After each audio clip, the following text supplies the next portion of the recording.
पूरा जो ट्रैक हो रहा है, एक बार सबसे पहले तो हम टाइम ही दिखा रहे हैं। डॉक्टर उमर के 3.5 घंटों के पीछे धमाके का सच दिखा हुआ अगर हम कह रहे हैं, दोपहर 3:19 पर ये निकलता है। लाल किले के पास सुनहरी मस्जिद में कार पार्किंग में ये गाड़ी जाकर लग जाती है। उसके बाद 6:48 पर यह गाड़ी पार्किंग से निकलती है और उसके बाद से शाम 6:52 पर यह धमाका होता है।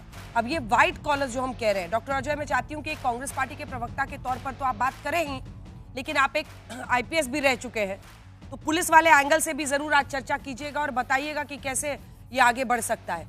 अजय जी, आपको प्राइमा फसाई क्या दिख रहा है, कैसे भारत को डील करना चाहिए इससे, क्योंकि ये एक रियल चैलेंज बनकर दिख रहा है। अगर मतलब इस तरह के हॉटबेड्स बने हुए हैं पुलवामा में से लेकर फरीदाबाद। देखिए अंजना जी, दो इश्यूज हैं, एक तो पॉलिटिकल इश्यूज हैं और एक सिक्योरिटी रिलेटेड है। पॉलिटिकल इश्यूज हम क्या उम्मीद करते थे प्रधानमंत्री जी को, और मैं सुधांशु जी को खुल के बोल रहा हूँ कि हम वो भूटान नहीं चाहते। पॉलिटिकल इसलिए है कि जितने भी आप उसके सफाई की एक्सक्यूज बताएंगे वो सफिशिएंट नहीं है, वो ठीक नहीं लगेगा किसी को भी। बॉम्बे बॉम्ब ब्लास्ट के बाद मनमोहन जी का कोई कार्यक्रम तो उन्होंने कैंसिल किया और हॉस्पिटल गए थे। हमारी ये उम्मीद थी कि सरकार की प्रधानमंत्री ये करेंगे। ये सबसे पहले हमारे एक शिकायत ये है। दूसरा पॉलिटिकल की, सुधांशु जी ने कहा कि वायरस है, एकदम मानते हैं कि जो है इस्लामिक एक्सट्रीमिस्ट वायरस की बात है, लेकिन पलता कहां पर है जब हम जो है देश का माहौल खराब होता है। आप बर्मा देख लो, इराक देख लो, शिया सुन्नी, पाकिस्तान देख लो, बलोच और नॉर्मल पीपल, बर्मा में देख लो कि कम्युनिटी जो कम्युनल है। तो रेडिकलाइजेशन वायरस की जो सबसे बड़ी जिम्मेदारी सरकार की, कि हम किस तरह से हम सरकार को जो है इनको एक्सपोज करने के लिए क्या क्या कर रहे हैं। हम ये नहीं कह सकते क्योंकि माहौल जो है, हम क्लियरली कहते हैं कि यहाँ पर जनरल साहब भी हैं, जैसे कश्मीर में क्या हुआ, रेडिकलाइजेशन कम हो गया है। कम किस लिए हुआ? क्योंकि वहां पर आपने जो है स्टेप्स लिए। देश भर में जो है अगर आप रेडिकलाइजेशन के अगर उस पर ध्यान नहीं देंगे तो देश को आप खतरे में डाल दो। तीसरा पॉइंट, होम मिनिस्टर इतना इंपॉर्टेंट पोस्ट है हेमंत सुधांशु भाई, पूरे 3 महीने तो वो जो है बिहार में है, चुनाव में। ये फुल टाइम जॉब है सर, नेशनल सिक्योरिटी। जहां तक अब ये घटना की बारी है तो पुलवामा से शुरू कर लीजिएगा कि अंजना जी, 1000 केजी के आसपास के आरडीएक्स की बरामद हुई थी। वो देवेंद्र सिंह हर जगह चल रहा है, लेकिन देवेंद्र सिंह के बारे में सरकार की कोई टिप्पणी नहीं है कि वो देवेंद्र सिंह जो डीएसपी उसमें शामिल था। क्योंकि इश्यू क्या है कि जब तक आप पहले वाला घटना में जो है पर्दाफाश नहीं करेंगे, आपने हमला किया, ठीक जवाब दिया, वो सब ठीक है, बट पुलवामा में जो ओरिजिनल जो फर्स्ट जो ब्लास्ट हुआ था उसके लिए कौन जिम्मेदार है, वो थ्रेड बंद हो गई है। दूसरा कि हमने, देखिए कांग्रेस हो सकता है आप सुझाव स्वीकार नहीं कीजिए, अपना कर दीजिए, नेशनल काउंटर टेररिज्म सेंटर, उस वक्त हम पार्लियामेंट में थे तो बीजेपी ने विरोध किया था एनसीटीसी का। आप एनसीटीसी आप ले आइए, कोई आपत्ति नहीं है, आप उसका श्रेय ले लीजिए, लेकिन नेशनल काउंटर टेररिज्म सेंटर बहुत ही क्रिटिकल है देश के लिए। उस वक्त आपने जो, और मैं चाहता हूं क्योंकि सुधांशु जी एक पढ़े लिखे और व्यक्ति हैं और एक अच्छे वक्ता भी हैं। एक दूसरी बात क्या है कि ये इतने 350 केजीज एक्सप्लोसिव कहां से आ रहे हैं? रेडिकलाइजेशन, जो डॉक्टर का सबसे बड़ी चिंता क्या है, पढ़े लिखे लोग अगर रेडिकलाइजेशन होंगे तो वो इजिली स्लिप कर सकता है। अंजना जी, चुनौती देश के लिए क्या है कि सरकार को पहले तो, और हमारे डीजीपी साहब विक्रम सिंह सर हमारे सीनियर भी हैं, आई respect both the all three of the panelist here, so general साहब और इवन सुधांशु जी, मेरा इतना ही कहना है कि पहले तो अपना टोन डाउन करना चाहिए radicalisation, because they are getting radicalise और खतरनाक है। बट हम क्या कर रहे हैं उस माहौल को बिगाड़ने के लिए, उसको बहुत पॉलिटिकल इंपॉर्टेंट है देश के, आप जीत गए, आप पावर में, कोई दिक्कत नहीं है। दूसरा प्रॉब्लम क्या है कि अगेन आई एम सेइंग कि कहां कहां चूक हुई, पदाधिकारी का कोई जवाबदेही नहीं है। तीसरा, जैसे नेशनल सिक्योरिटी एनएसए है, वो तो मीटिंग में भी नहीं थे। 80 year old, he is a good man, he must have done a great job. But यार जेम्स बॉन्ड भी जो है 1968 से 2025 तक 7 नए जेम्स बॉन्ड आ गए। मैं कह रहा हूँ Sudhanshu ji, you know what, I didn't see mister the NSA in, ये हमने देखा नहीं था उस मीटिंग। हमारा इतना ही कहना है कि ठीक। अगर आप इसको, अगर इस बीमारी को हम रोकेंगे नहीं सुधांशु भाई, रेडिकलाइजेशन ह्यूज इशू, इस्लामिक ठीक है। रेडिकलाइजेशन सारे चल, एक सेकंड में मैं खत्म कर लेता हूँ। हाँ, मैं बस एक सेकंड आपको टोक रही हूँ। रेडिकलाइजेशन वर्ड जो आप बार बार इस्तेमाल कर रहे हैं अपने दर्शकों के लिए, उसको सरल हिंदी भाषा में हम कह रहे हैं कट्टरवाद जो फैल रहा है, यही आप कह रहे हैं? और नहीं, कट्टरवाद, हाँ और ठीक है। इस्लामिक कट्टरवादी में इंटरनेशनल इंप्लीकेशंस हैं। इस्लामिक इंटरनेशनल इम्प्लीकेशन है, इंटरनेशनल फंडिंग रहता है, तो ये बहुत खतरनाक चीज है। सबसे ज्यादा इंफॉर्मेशन इनके खिलाफ आएगा उसी समाज से, उसी समाज जो है इनका पर्दाफाश करके, जहां पर जो है माहौल जो है उन्हीं का Muslims expose all these.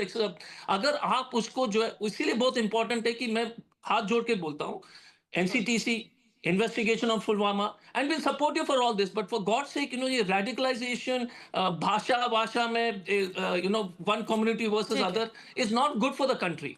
And I ठीक है, होप जवाब सुधांशु जी दीजिए। Takes it. सुधांशु दरअसल जी जो कह रहे हैं अजय जी, नहीं वो बोल रहा यही था। कह रहे हैं कि इसको दो धर्मों के बीच में मतभेद और कट्टरवाद फैल रहा है, वो आपको रोकना होगा। अगर ये सब रोकना है, ये नया वीडियो आया है, किसी ने इसको डाला है, जिसमें हम तस्वीरें आपको इस दूसरे एंगल से, ये नया वीडियो है जिसमें आप देख रहे हैं। देखिए धमाका होता है और उसके बाद से कितनी गाड़ियां वहां पर है, आसपास के पूरे इलाके में जो अफरा तफरी मचती है, लोग वहां से भाग रहे हैं। और ये देखिए यहीं पर वो गाड़ी जो धू धू कर जली है, जिसमें ये ब्लास्ट हुआ, लेकिन आसपास की कितनी गाड़ियां डैमेज हुई हैं। कुछ तस्वीरें आपको विचलित कर सकती हैं, इसलिए वो हम आपको सीधा नहीं दिखा रहे हैं, विजुअल ट्रीट करने के बाद ही हम आपको दिखा रहे हैं। लेकिन ये देखिए अचानक जो ब्लास्ट होता है, एकदम उस वक्त का वीडियो है। आजकल सबके हाथ में मोबाइल भी रहता है, तो हर कोई वीडियो बना रहा होता है। अब उनका सीधा आरोप है सुधांशु जी, वो कह रहे हैं आपके दौर में कट्टरवाद फैलाया जा रहा है, दो धर्मों को लड़ाया जा रहा है, इसलिए ऐसी घटनाएं हो रही हैं। जवाब दीजिए, इसके बाद में विक्रम जी आपके पास आ रहे हैं। देखिए, अजय कुमार जी एक आईपीएस ऑफिसर रहे हैं, तो उन्होंने थोड़ा ईमानदारी से विश्लेषण किया है। उन्होंने रेडिकलाइजेशन यानी कट्टर, अच्छा वो कह रहे हैं कि उन्होंने ये नहीं कहा, ठीक है, please summarise in one line, Hindi में बोलिएगा अजय जी, हिंदी में एक लाइन में समराइज कीजिए, एक लाइन में। हाँ 5 सेकंड। मैं ये नहीं कह रहा हूँ, मैं ये कह रहा हूँ आपसे, हाँ। हो सकता है कि इसको कृपया सुनिश्चित कर लीजिएगा कि रेडिकलाइजेशन के कारण नहीं बने। बस मैं ये नहीं कर रहा हूँ कि because this is not the time to discuss on कि ये कर रहा है वो कर रहा है। सिर्फ करेक्शन कर रहा था अंजना जी, इसको सुधार दीजिए बस, ताकि उसका फायदा कोई नहीं उठाए। ठीक है सुधांशु जी। देखिए, रेडिकलाइजेशन की जो आपने बात कही, यानी एक कट्टरपंथी जहनियत को पैदा करने की जो आपने बात कही है, इसका दो धर्मों से कोई लेना नहीं है अजय कुमार जी। हमारी सरकार आने से पहले आईएसआईएस के झंडे उस इलाके में फहराए जाते थे जहां 100% लगभग एक ही कम्युनिटी है, और पाकिस्तान के झंडे वहां फहराए जाते थे। हजरत बल की मस्जिद पर अगर कब्जा किया गया था, हजरत बल का दो समुदायों से कोई लेना देना नहीं है, वो मुसलमानों की सबसे मुकद्दस मस्जिद। और आपने स्वयं बोला, अच्छी बात है कि जैसे बर्मा में हो रहा है, अब बर्मा में बुद्धिस्टों से लड़ाई है, तो भारत में मान लीजिए आपके अनुसार हिंदुओं का प्रोवोकेशन है। तो ये बताइए, श्रीलंका में कोलंबो में ईस्टर संडे के दिन चर्चों में धमाके हो जाते हैं, तो वहां लगता है ईसाइयों का प्रोवोकेशन है। और चाइना में सिकियांग प्रोविंस में लगता है कम्युनिस्टों का प्रोवोकेशन है। तो चेचेनिया में लगता है रूसियों का प्रोवोकेशन है। तो इजराइल और फिलिस्तीन में लगता है यहूदियों का प्रोवोकेशन है। और फिर जो कुछ यूरोप में हो रहा है, लंदन, मैड्रिड, ब्रिस्बेन की बॉम्बे में, लगता है शायद वो यूरोपियंस का प्रोवोकेशन है। आपने बात सही कही, मगर ईमानदारी से स्वीकार करिए, पूरी दुनिया में लड़ने वाली दूसरी पार्टी चाहे जो हो, पहली पार्टी एक ही मानसिकता बनी हुई है। ये एक बहुत बड़ी वैश्विक समस्या है। इसको किसी देश, किसी प्रांत की राजनीतिक चश्मे से जब तक हम देखना बंद नहीं करेंगे, तब तक हम इसका ईमानदारी से इलाज नहीं कर पाएंगे। मुस्लिम समाज का वर्ड मैंने नाम नहीं यूज किया था, आपने मुस्लिम रेडिकलाइजेशन वर्ड यूज किया, तो मैं कहना चाहता हूं, अगर मुस्लिम समाज के अंदर इस प्रकार के तत्व आए हैं, तो हमें यह व्यवस्था करनी पड़ेगी कि मुस्लिम समाज के अंदर से उस बात का समाधान निकले, ना कि उन तत्वों को बढ़ावा देना। जैसे डायबिटीज है किसी को, और आप कह रहे हैं बेटा तू मिठाई खाता रहे, अरे और सारे ऑर्गन्स डैमेज हो जाएंगे। तो इस विचार से बदलना पड़ेगा, उनको कड़वी दवा खिलानी पड़ेगी, ना कि मीठी दवा खिला के डायबिटीज बढ़ाना। नहीं अंजना जी, छोटा सा रिस्पॉन्स अजय जी। हाँ अंजना, सुधांशु भाई, टेररिज्म फैलता है जहां पर रेडिकलाइजेशन जहर फैलाते हैं कोई भी बेनिफिट के लिए। आप इराक देख लीजिए, वो तो दोनों मुस्लिम हैं, शिया सुन्नी। अब यमन देख लो, दोनों मुस्लिम है। तो ये logic, international terrorism, islamization of criminals जरूर है, लेकिन हमारा इतना ही कहना कि इंफॉर्मेशन, हमारा विक्रम सिंह सर बताएंगे इंफॉर्मेशन कहां से आएगा। और लास्ट मोस्ट इंपॉर्टेंट, एनसीटीसी को कर दो प्लीज, एनसीटीसी कीजिए और पुलवामा का देवेंद्र सिंह को खोज निकाल के एक्सपोज कीजिए कि क्या मामला। ठीक है विक्रम जी आपको क्या दिख रहा है? और वो उन्होंने आपसे कहा कि जानकारी कहां से आएगी, उनका दरअसल कहना है कि आपको उन्हीं में से ऐसे लोग इकट्ठा करना पड़ेंगे जो आपको बताएं कि भाई यहाँ पर ये हो रहा है या वहां पर वो हो रहा है। मौलिक बात अंजना जी की उन इंफॉर्मेशन उन्हीं की कम्युनिटी से ही आ सकती है और आनी चाहिए और आती रही है। सिख टेररिज्म जब हुआ था तब भी यही था, आज जब हम इसको तरह के रेडिकलाइजेशन देख रहे हैं तब भी वहीं से आएगा। लेकिन हमको एक हर आदमी का योगदान इस तरफ होना चाहिए, हमें महिमा मंडित नहीं, उसामा जी, हाफिज जी और इस तरीके के आदर सूचक शब्द, जाकिर नायक अमन के फरिश्ते हैं, ऐसी बातों से हमें परहेज करना चाहिए। हमें दिखा देना चाहिए हम किस तरफ खड़े हैं। आप हम आपके हैं, लेकिन रेडिकलाइजेशन अगर आपने किया तो मान लीजिए रॉन्ग नंबर डायल कर दिया आपने।